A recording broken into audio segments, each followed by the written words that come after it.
La seule chose absolue dans un monde comme le nôtre, c'est l'humour. Ça, c'est de Albert Einstein. C'est normal ça? Rien ne désarme comme le rire. Ça, c'est de Henri Bergson. Si vous aimez le vin, que vous avez déjà goûté du vin biodynamique, que vous trouvez ça hyper bon mais que vous savez pas trop à quoi c'est dû, rassurez-vous, parce que nous non plus. Et arrêtez d'écouter les conseils de ces gros débiles, ils ont jamais suivi ma masterclass. Ça, c'est de moi.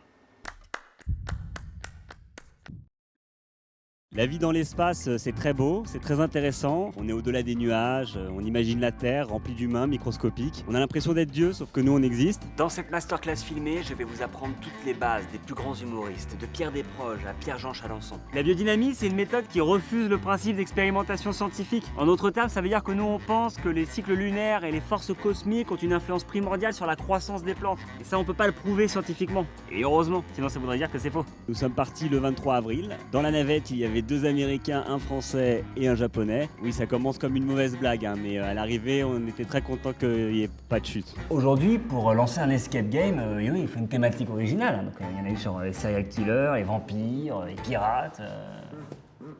Personne n'avait pensé aux migrants. Devenez drôle en 6 séances d'une demi-heure. Le double pour les femmes. Bienvenue à Clandestino, je suis votre maître du jeu. Vous êtes tous natifs de la région de Diabaté, à la frontière mauritanienne, et vous devez absolument fuir cette région sous haute tension. Ça commence quand? Maintenant.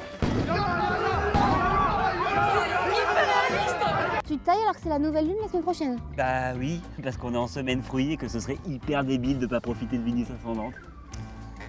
Sagittaire. Oh, les gros mots. On doit réunir toutes nos économies pour pouvoir se payer le voyage. Ça fait 6 minutes qu'on est dessus, là, on perd un max de temps. Après, comparé à eux qui mettent des années, on va pas se plaindre. Attends, c'est la dernière pièce. Elle était sur le mec qui dort. Je crois qu'il est mort. Et bah du coup c'est moins grave, vas-y. Je reçois ce matin Benjamin Tranier. Vous êtes haut fonctionnaire, membre de la commission déconfinement pilotée par le ministère de la Culture. Et vous avez participé la nuit dernière à une soirée test dans une boîte de nuit dans le 8e arrondissement de Paris. Bonjour à vous. Alors, quel était le but de cette soirée test? Alors c'était une soirée de travail et on a beaucoup travaillé. Bien sûr. Vous connaîtrez toutes les techniques de blague, de création de personnages, de lieux communs à utiliser sans danger, parce que quand même, ils sont un peu vrais. Vous aurez accès à une liste de tous les jeunes humoristes débutants pour aller les voir et piocher dans le répertoire. Bah monsieur l'agent, à force de flouter tous les glands, ça risque pas de faire un peu porno japonais? On n'est pas ici en vacances, on est là pour bosser. Moi, j'ai plus de 230 expériences à réaliser. L'avantage, c'est que quand je vais au travail, je perds pas de temps dans les transports. Par contre, j'ai l'impression de vivre dans un métro. Mais de vous retrouver dans un espace fermé, confiné, dans un endroit exigu, auprès d'autres personnes, vous n'avez pas eu le sentiment que c'était propice à la diffusion du virus? C'est vrai qu'à un moment quand j'ai commandé un Morito, j'ai trouvé qu'il avait un goût de flotte.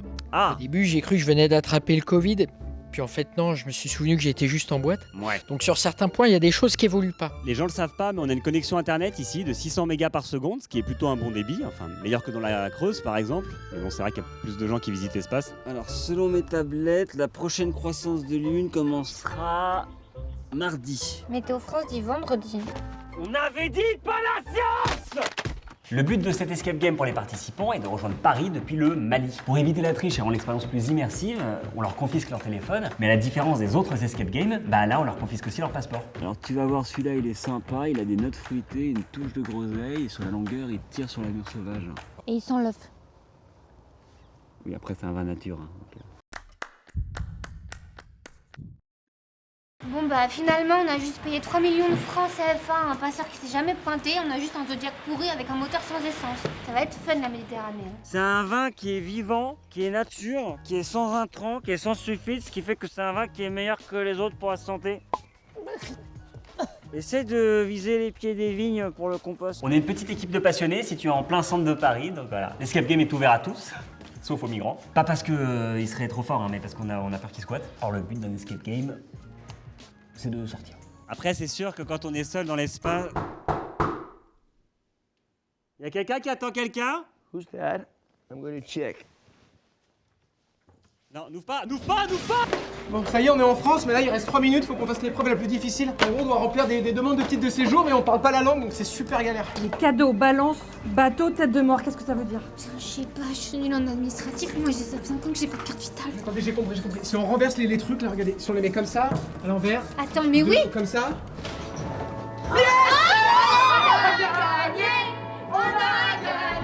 L'homme a toujours regardé vers les étoiles, hein. Ça lui a permis de se dépasser, de rêver à plus grand. La prochaine étape, ce serait bien sûr de coloniser Mars, qui a une température moyenne de moins 63 degrés, mais bon, pour ça, il faudrait considérablement y augmenter la température. Rien n'est impossible, hein.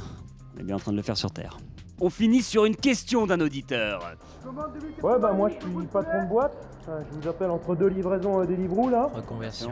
C'est bien beau vos soirées test, mais quand est-ce qu'on aura la date de réouverture des lieux de fête? Ah bah oui, ça, excellente question. Alors, ça rouvre quand? Alors, moi déjà, faut me laisser une bonne semaine. Après, je peux pas vous donner de réponse précise, mais tout ce que je peux vous dire, c'est vu ce que coûte une journée de fermeture de discothèque à son propriétaire, plus on attend, moins il y en aura à rouvrir. Dans toute forme d'humour, à la base, il y a une colère, il y a une rage, il y a une envie de crier, mais il faut apprendre à canaliser tout ça pour en faire une blague.